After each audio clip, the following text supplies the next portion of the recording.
ইতিহাসের ভয়াবহ দাবানলে পড়ছে যুক্তরাষ্ট্রের দ্বিতীয় বৃহত্তম শহর লস অ্যাঞ্জেলস।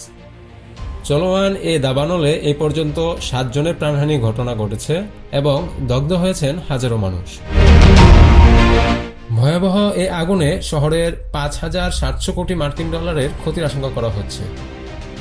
দাবানল ছড়িয়ে পড়েছে লস অ্যাঞ্জেলসের 5টি কাউন্টির বিস্তীর্ণ এলাকায়।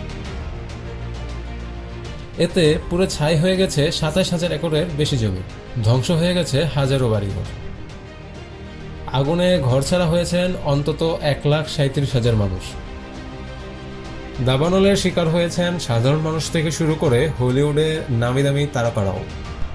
Jennifer Aniston, Bradley Cooper, Tom Hanks, Ben Affleck সহ অনেক তারকার বাড়ি আগুনে পুড়ে গেছে।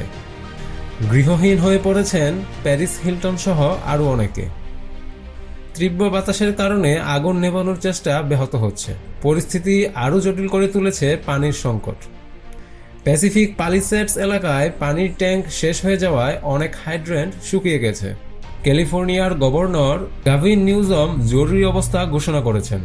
মার্কিন প্রেসিডেন্ট জো বাইডেন সর্বোচ্চ সহযোগিতার প্রতিশ্রুতিও দিয়েছেন। তবে পরিস্থিতি স্বাভাবিক হতে আরও সময় লাগবে বলে জানিয়েছে বিশেষজ্ঞরা। লস অ্যাঞ্জেলস ফায়ার ডিপার্টমেন্টের প্রধান ক্রিস্টিন কাউলি বলেছেন, বাতাসের তীব্রতা পরিস্থিতি আরও বিপজ্জনক করে তুলেছে। স্থানীয় বাসিন্দাদের দ্রুত সরিয়ে নিতে কাজ করছে উদ্ধারকারী দলগুলো।